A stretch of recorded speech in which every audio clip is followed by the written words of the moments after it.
Casimiro nagsalita, sayang ang 10%. Shakur Stevenson, paketin nyo si Naoya Inoue. Ako kalabanin niya. Ito ang pag-usapan natin. Pero bago ang lahat, subscribe po ng channel ko. Huwag nyo na rin kalimutan i-click ang notification bell para lagi kayong una sa balita.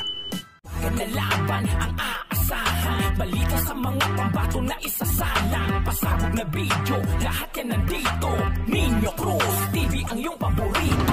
Pag-usapan nga po natin mga kaboxing. Bad news nga po, talo po ang ating kababayan na si Salt Papi via stoppage sa round 4 kontra Slim Albahir. Napabaksak nga si Salt Papi kaya nasingitan ng malakas na straight.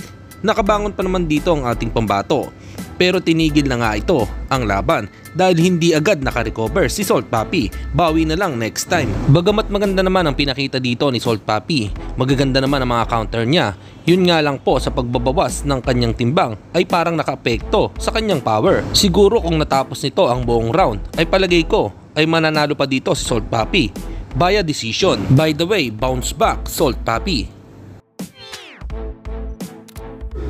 Samantalang sinabi naman ng promoter ni Casimiro na si Masayuki Ito na dadalhin na daw sa Amerika itong si Alas para doon na magpatuloy ng ensayo at ikukuha ng coach dahil hindi magandang performance nito kay Uguni noong Webes sa Japan. At madami din nagsasabi na baka daw mapalitan na si Coach Jason Casimiro, bagamat wala naman nabanggit na pangalan kung tatanggalin ba si Jason Casimiro. Dito nga ay sinagot ito ni Jason patungkol sa pagtatanggal sa kanya. Anong masabi ko sa sabi nila palitan ka na daw?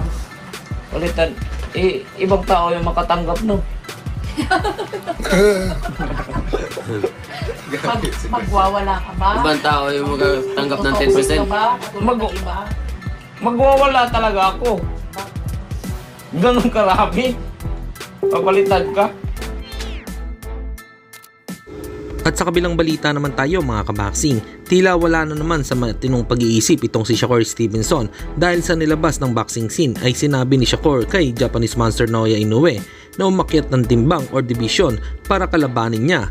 Bagamat tila malabo itong gawin ni Inoue dahil 3 weight classes ang lulundagin nito para makaharap niya si Shakur Stevenson. Si Naoya ay lumalaban sa super bantamweight habang si Stevenson ay sa lightweight naman, kaya malabo pa nga itong mangyari sa ngayon. Hanggang dito na lang muna ang ating balita. Dito na lang ang aking boxing news report. Babu!